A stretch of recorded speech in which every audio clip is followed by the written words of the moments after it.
नून league अपनी जगह confident है कि वो प्राइवेटाइजेशन वाले मामले पर आपको मना लेंगे, आप लोग अपनी जगह कॉन्फिडेंट हैं कि आप उन्हें कन्विंस कर लेंगे और ऐसा नहीं होने देंगे।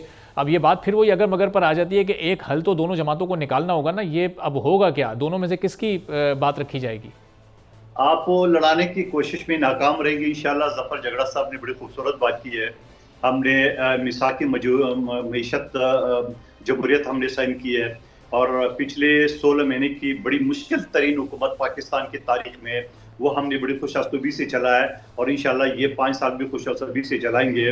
और देखते हैं कि हम मुस्लिम लीग नून को कन्विंस करते हैं या वो हमें कन्विंस करते हैं, ये बात की बात है। लेकिन हमारी ख्वाहिश ये है कि अदारों को नचकारी के बजाय, उनको कोडियों के दाम बेचने के बजाय उनको अपनी पाँव पे खड़ा करने की कोशिश की जाए। और इंशाल्लाह जो भी हमारे तरह से तजावीज़ लोगों को कन्विंस करने की हम कोशिश करेंगे कि मुस्लिम लीग नून को इस बात पे कायल कर ले कि इन इदारों को जो 45 साल पहले बनाया गया है तो उसको बेहतर तरीके से चला सकते हैं, बेहतर मैनेजमेंट के जरिए इसको चला सकते हैं। और सिंध हुकूमत पहले भी ऑफर स्टील मिल की दे चुकी है।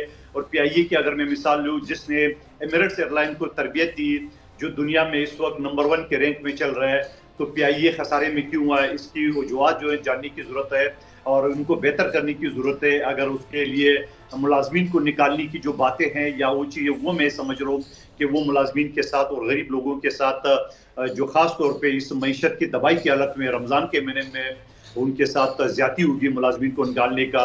और ये मैं नहीं कहूँगा कि नए जो प्राइवेटाइज होंगे, बहुत सारे अदारे ये कहते हैं कि हम मुलाजमीन को नहीं निकालेंगे, मगर वो झूठ बोलते हैं। जब प्राइवेटाइज हो जाते हैं तो प्राइवेटाइज के बाद वो मुलाजमीन को निकालते हैं और नए अपने मनपसंद मुलाजमीन लगाते हैं।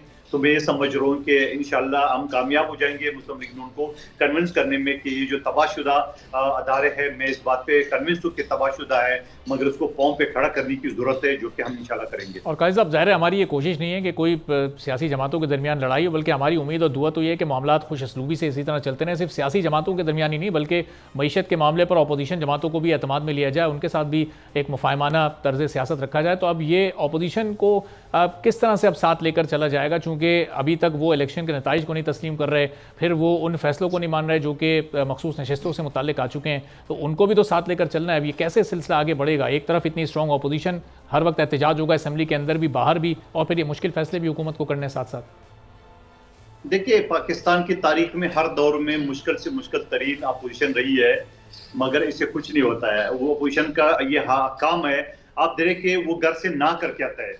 फलस्तीन गजा के ऊपर जो करारदाद पेश हुई वहां भी ना करें थे, स्पीकर साहब ने 3 मरतबा रिपीट किया है। तो जो लोग ना सोच के आते हैं तो उसे ना ही करना है।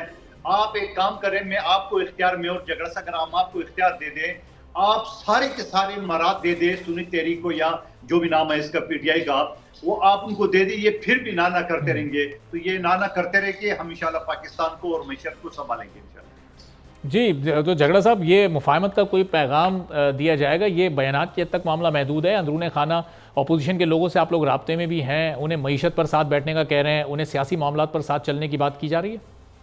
बिल्कुल हो रही है जी। ये आप देख लें, इन रिसेंट पास्ट आपने देखा होगा कि हमारे जो KP के चीफ मिनिस्टर आए थे, गंडापुर तो वो जिस मूड में आए थे वो कुछ और था, लेकिन अल्लाह के करम से उन्होंने भी रियलाइज किया और हमने भी उनको वेलकम किया कि वो आए और प्राइम मिनिस्टर से मिले और जो मुश्किलात थी या डिफरेंसेस थी वो डिस्कस हुई। शहबाज साहब ने उनको वेलकम किया और अप्रिशिएट भी किया। तो झगड़ा साहब, ये स्पिरिट जिसकी आप बात करें, ज़ाहिर है ये उसी सूरत में कंटिन्यू रहेगी कि उस मुलाकात में जो जो मामला तय हुए उन पर अमल दरामद भी हो, फिर शहबाज शरीफ साहब अपनी कमिटमेंट्स को पूरा करें KP से मुतालिक, तभी ये मामला आगे चल सकता है, नहीं तो फिर वही तलखी, कशीदगी और वो सिलसिला दोबारा शुरू हो जाएगा। नहीं जी, इंशाल्लाह पूरी करेंगे हम।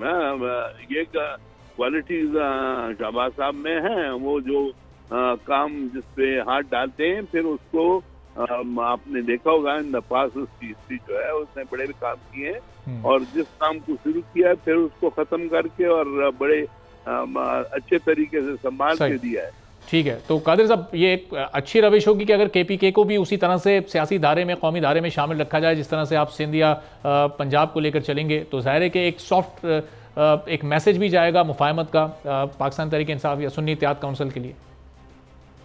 देखिए, मुफाहमत का तो यकीनन आसिफ अली जरदारी साहब के बारे में तो बड़ा मशहूर है कि वो मुफाहमत का बादशाह है।